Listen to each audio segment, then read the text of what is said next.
El siguiente segmento es clasificación F, formativo, educativo cultural. A, apto para todo público.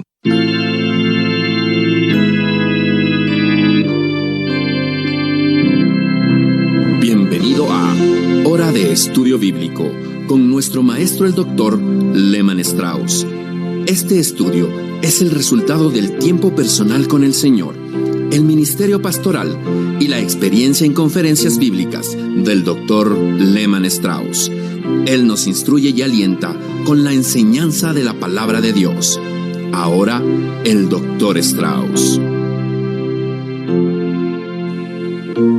Muchas gracias por sintonizar una vez más Hora de Estudio Bíblico.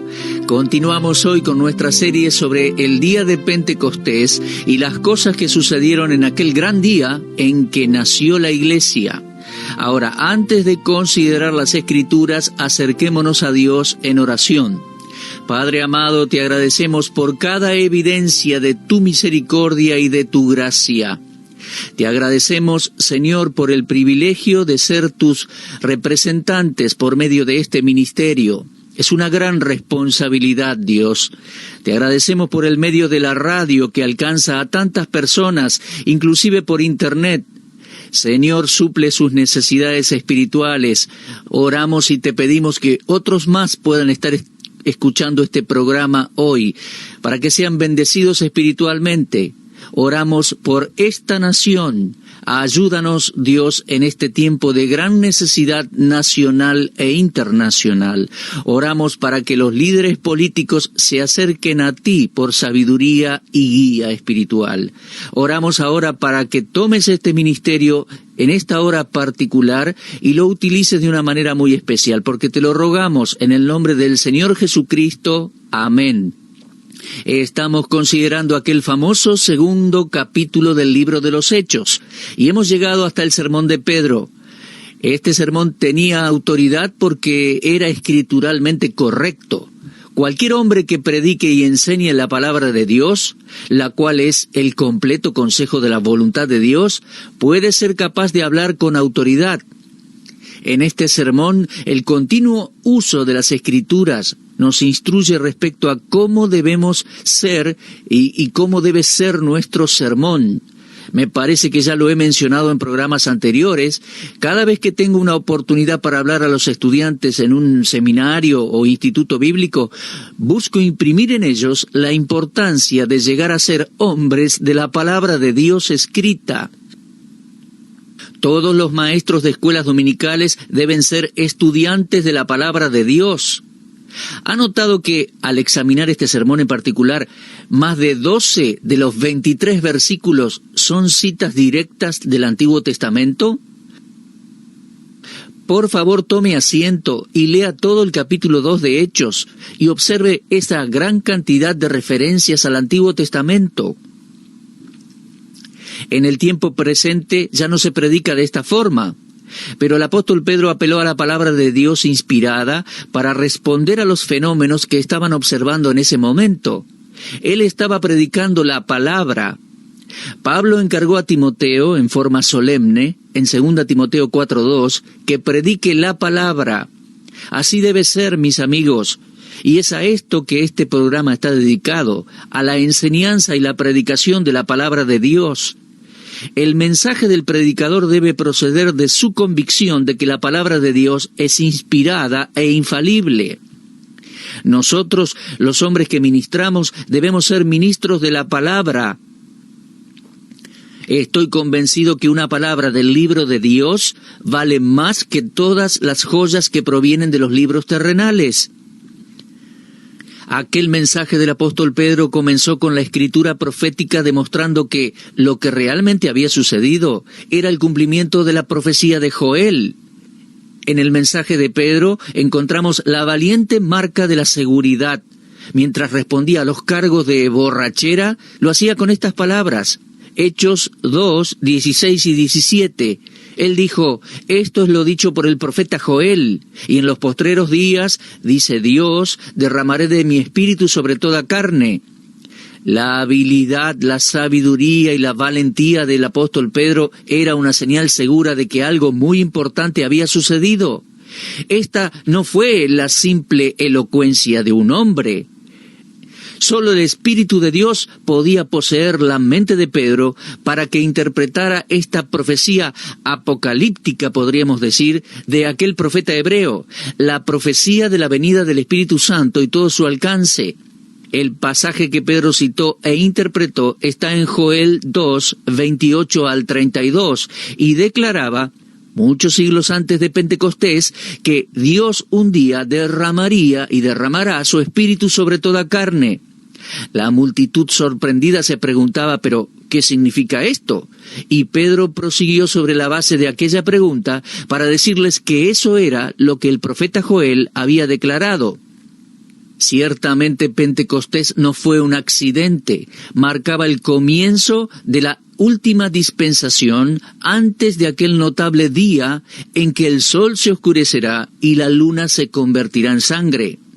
Ahora déjeme aclararle, amigo, preste atención, la profecía de Joel aún no se ha cumplido en su totalidad.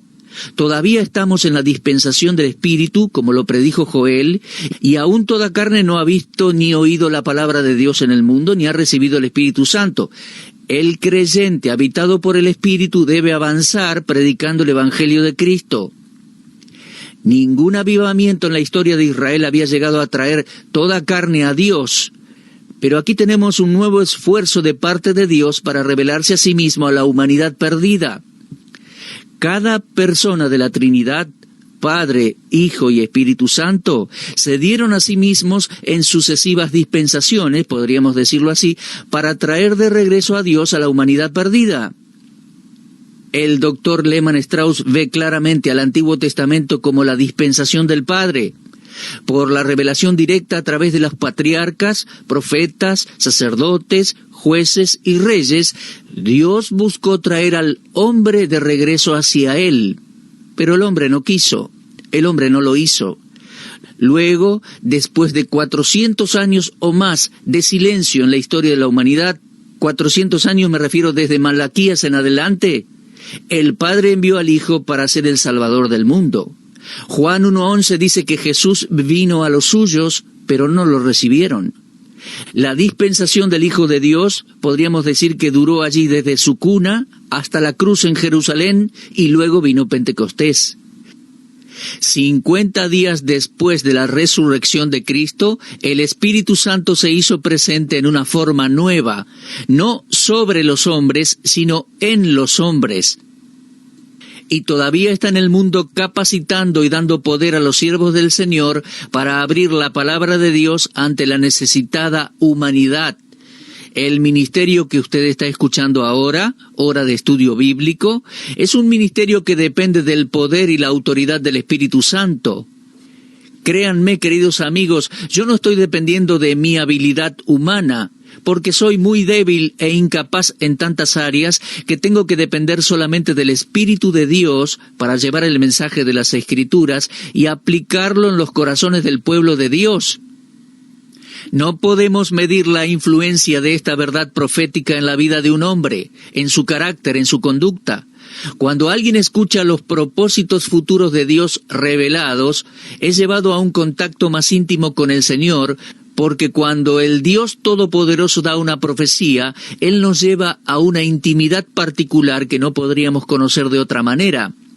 Cuando Pedro apeló a las Escrituras proféticas en la sabiduría y el poder del Espíritu de Dios, inmediatamente atrajo la atención favorable de los que lo escuchaban. Pero déjeme decirle que Pedro no limitó su exposición a la profecía de Joel. Como un maestro se movió citando pasajes de los Salmos y haciendo la aplicación de las Escrituras. Citó el Salmo 16, el Salmo 110, y de la misma manera nosotros debemos hacer un uso práctico de todos los salmos, porque cada salmo lleva su propia marca de inspiración. La experiencia humana ha sido anticipada en todos sus innumerables aspectos. ¿Es realmente importante para nosotros tener un libro que conoce la profundidad del alma y que pueda expresar todas sus tristezas y todos sus estados de ánimo? Qué sublime es el hebreo antiguo entre los idiomas de la tierra y cuán noble es su forma de expresarse. David me conoció, Asaf es mi amigo, Salomón es mi confidente, y el libro de los Salmos es un testimonio de la creciente influencia de la Biblia entre los pueblos de la tierra. El mismo Señor Jesús nos aseguró que le encontraríamos a Él en los Salmos. Gracias a Dios por los Salmos. Parecen haber sido escritos en un idioma que todos podemos conocer, aunque a veces no podamos profundizar en el idioma original hebreo. Estas eran las escrituras que Pedro estaba exponiendo, los salmos y los profetas, y nosotros haríamos bien en pasar más tiempo en esta porción de la palabra de Dios. Ahora bien, en el sermón de Pentecostés, en Hechos capítulo 2, hemos presentado dos grandes énfasis. Primero, el siervo es investido con poder. Segundo, las escrituras son expuestas. Y ahora vamos a ver la tercera gran verdad en el sermón de Pedro. El Señor es exaltado. Finalmente el Señor Jesucristo es exaltado en el sermón de Pentecostés. La sustancia del sermón de Pedro se refiere al Señor. Las escrituras que usó señalaban a Jesús de Nazaret, y Él era el Señor y Cristo. El apóstol Pedro y el resto de los discípulos tenían la convicción de que Jesús era el Mesías, Cristo el Señor, pero sus oyentes debían ser convencidos como ellos lo habían sido. El Pedro de este tiempo estaba lleno del Espíritu, y toda predicación llena del Espíritu exalta a Cristo. Cuando nuestro Señor prometió enviar al Espíritu, dijo en Juan 16:14, Él me glorificará. Yo quiero que mi ministerio exalte a Cristo, mi amigo.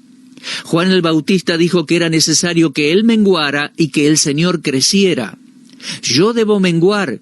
Creo que cuando presentamos la palabra de Dios en su sencillez y profundidad y con claridad, el Señor Jesucristo recibe su lugar correcto. Algunas veces me temo que los predicadores inyectamos nuestras propias personalidades, deseos, sentimientos y nuestro propio espíritu en nuestros mensajes. ¿Sabe? Eso tiene el sabor de la carne. Nunca debiera ser así. Y cuando usted ore por este programa, ore por mí, para que Dios en su gracia me ayude a presentar las Escrituras de tal manera que el Señor Jesucristo sea exaltado. El Espíritu Santo vino para guiar a los hombres a la verdad, y Jesús mismo es la verdad, pues Él dijo, yo soy la verdad. También dijo que el propósito santo del Espíritu es presentar a Cristo ante los santos y pecadores. F.B. Meyer escribió algo que quiero compartir con usted. Él estaba tan ansioso de que nada distrajera las almas del Señor, a quien Él quería revelar, que permitía que el Espíritu Santo cuidadosamente le condujera. Pero recuerde que cuando usted tiene la más preciosa vista de nuestro querido Señor, es porque el Espíritu Santo, el invisible, está testificando y obrando en usted. Esto es lo que debemos desear, queridos míos, que el Espíritu Santo testifique y obre en nosotros para que seamos capaces de presentar a Cristo, y entonces los hombres serán conducidos a Él.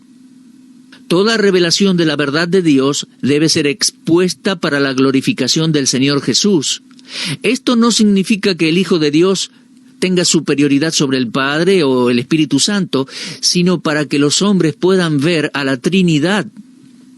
En Colosenses 2:9 leemos que en Cristo habita corporalmente toda la plenitud de la deidad. Estando lleno y controlado por el Espíritu Santo, el apóstol Pedro exaltó al Salvador en el sermón de Pentecostés. Esto era de esperarse y así debía ser. Ahora bien, Pedro se refirió primero a las obras de Jesús. Observe que en el versículo 22, él les dijo a sus oyentes que Dios había puesto su sello de aprobación sobre Jesús, y que por sus maravillosas obras, él demostró que Cristo era el Mesías. El apóstol se refiere a Cristo como Jesús de Nazaret, porque este era el título por medio del cual la multitud había llegado a conocer a Cristo. La fama de Jesús a causa de las maravillas y prodigios que había hecho se había extendido a lo largo y a lo ancho, y Pedro se refería a Cristo de la manera en que la multitud lo conocía mejor, es decir, por el nombre Jesús de Nazaret. Cuando enfatizamos correctamente la muerte y resurrección de nuestro Señor, me temo que a veces, al hacerlo, descuidamos su vida y su obra aquí en la tierra. Los milagros de Cristo deben ser enfatizados en cierto momento. Creo que ellos nos han llegado a ser tan familiares y comunes que quizás ya no nos sorprendamos de los milagros originados en el poder de Dios. ¿Hizo el Señor obras que ninguno de nosotros pudo hacer? Esta pregunta ha sido el campo de batalla sobre el cual el modernismo atacó al cristianismo. Pedro declaró que las obras poderosas de Cristo eran una demostración de Dios al mundo. Ellas eran las obras de Dios. Leemos Hechos 2:22. Jesús Nazareno, varón aprobado por Dios entre vosotros, con las maravillas, prodigios y señales que Dios hizo entre vosotros por medio de él, como vosotros mismos sabéis. Oh, mis amigos, no pasemos por alto la importancia de las maravillas que hizo el Señor en la tierra antes de la experiencia del Calvario, sino más bien digamos como Nicodemo. Nadie pudo hacer estas señales que tú haces si no está Dios con él. Vemos que por estas obras el Hijo de Dios testificó que él había sido enviado por el Padre. Eso quedó muy claro en Juan 5:36. Luego Pedro habló de la muerte del Mesías, en primer lugar de sus obras, en segundo lugar de su muerte, sus sufrimientos, y que no fue un simple accidente, sino que sucedieron por el determinado consejo y anticipado conocimiento de Dios, como leemos en el versículo 23. Luego Pedro mostró que el Señor Jesús era Cordero sin mancha.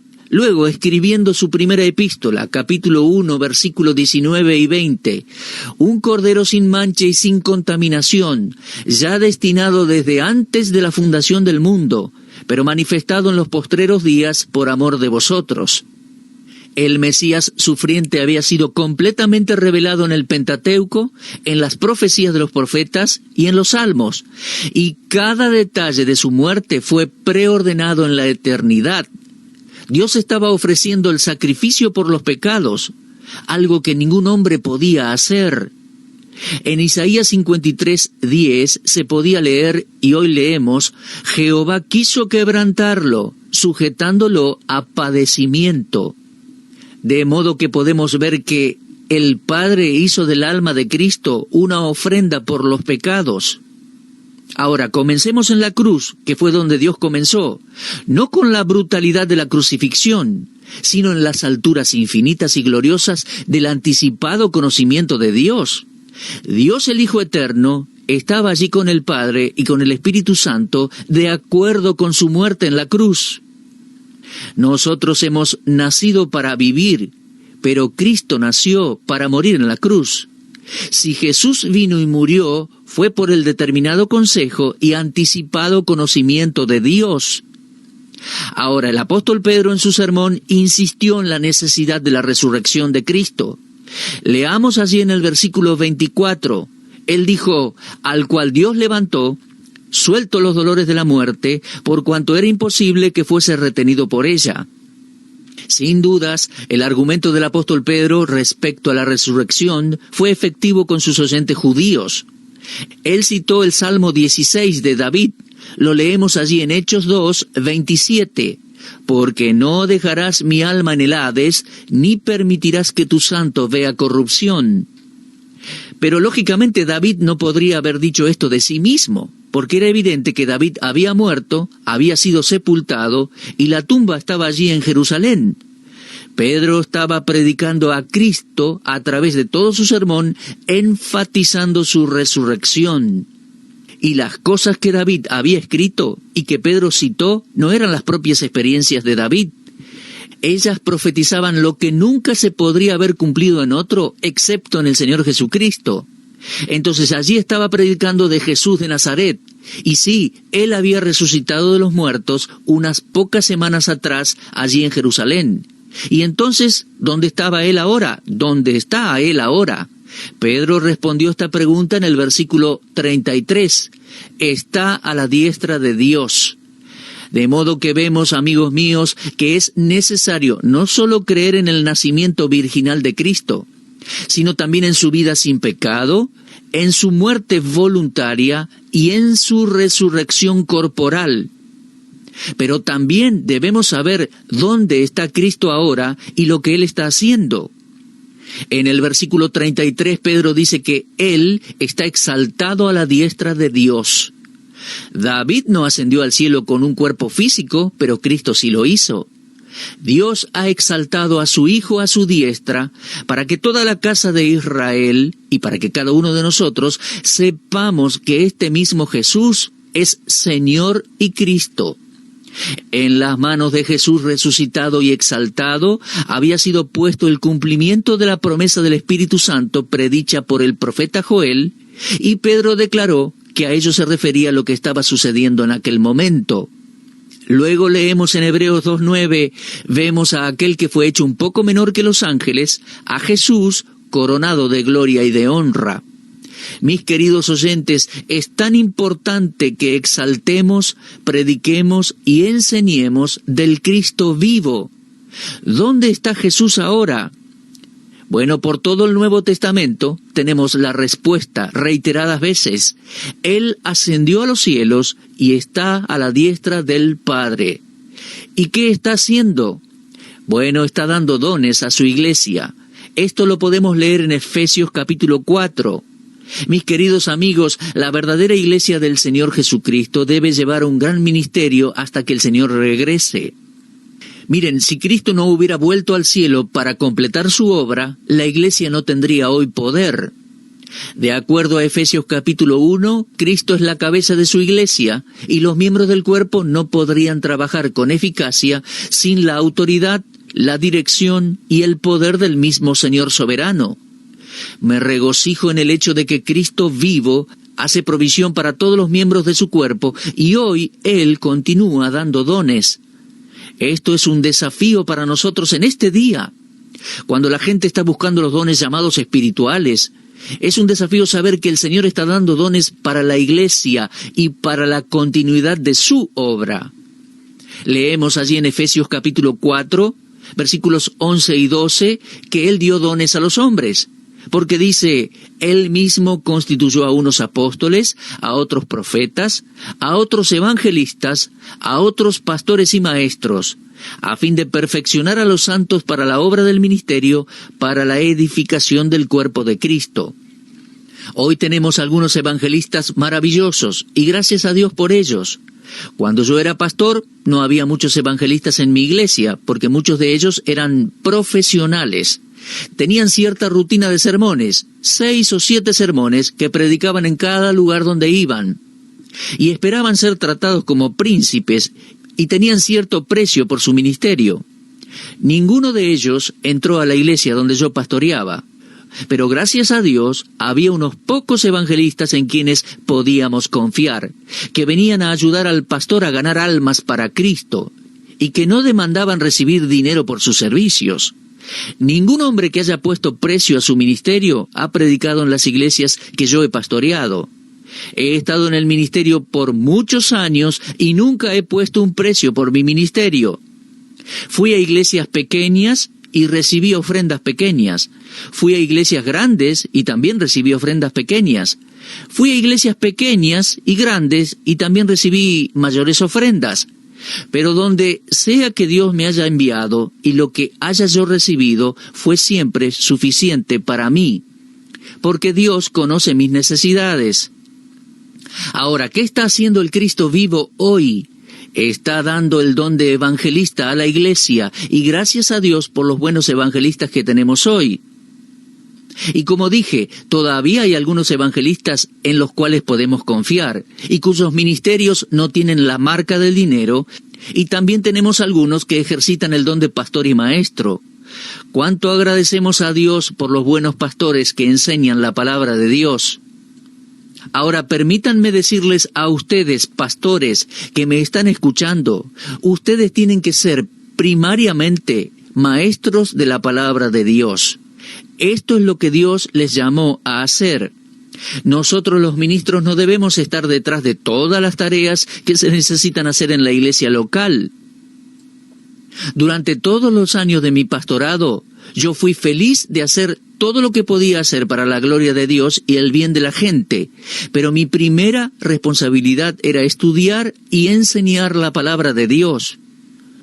Pero hay muchos pastores preocupados por tareas que otras personas en la iglesia podrían hacer, que están descuidando su tiempo de estudio bíblico. Y cuando se presentan delante de su congregación no alimentan sus almas con alimento sólido. Predican sermones llenos de historias, ilustraciones, pero que no son la sólida exposición de la palabra de Dios. Pero gracias a Dios que el Señor Jesucristo, como cabeza de su iglesia, sentado a la diestra de Dios en los cielos, continúa dando dones de pastor y maestro a la iglesia. Oh mis queridos, que tengamos más enseñanza sólida de la palabra de Dios en nuestras iglesias locales. Algo que conmueve mi corazón y me entristece es ver pastores que cierran su Biblia y entregan el púlpito a los grupos musicales. Ahora, debe haber lugar en la iglesia para la buena música, y yo agradezco a Dios por los buenos cristianos que ministran con la música. Como pastor, yo siempre deseaba tener buena música en las iglesias que pastoreaba. Pero la parte más importante de cada culto es la palabra del Dios vivo. Durante los años de mi pastorado, nunca cerré la Biblia y entregué el púlpito a un grupo musical en el Día del Señor. Ahora, no me malinterpreten, tuvimos música, pero siempre tuvimos el ministerio de la palabra de Dios. Necesitamos la música, pero es por la palabra de Dios que las almas son alimentadas con el pan del cielo. Bueno, así hemos considerado en este programa el sermón de Pedro. Él habló de las obras milagrosas y portentosas de Jesús que confirmaban que Dios estaba en él y con él. Luego habló de su muerte, habló de su sepultura y resurrección, y luego se refirió a su exaltación, sentado a la diestra de la majestad de Dios en las alturas. Allí es donde Jesús está hoy, a la diestra de Dios, exaltado. ¿Y qué hace? Es cabeza de la iglesia, nos llena de su poder y dirección, y da dones a los hombres. Dones para ministrar y edificar su iglesia, ganar a los perdidos para Cristo y edificarles con la exposición de la palabra de Dios escrita. Bueno, gracias a Dios por nuestro amado Salvador que vive. En nuestro próximo programa vamos a continuar y completar este estudio de Pentecostés de Hechos capítulo 2. Bueno, espero que el ministerio de hoy haya sido de bendición para todos ustedes. En la gracia del Señor nos volveremos a encontrar en este mismo horario. Será entonces hasta la próxima, si Dios quiere. Usted estuvo escuchando Hora de Estudio Bíblico con el maestro el doctor Lehman Strauss. Si desea escuchar una vez más este mensaje, visite nuestra página en la internet www.bbnradio.org. Le dejamos la invitación para que el día de mañana nos acompañe aquí, en este mismo horario y punto del dial. Hora de Estudio Bíblico es una producción de BBN.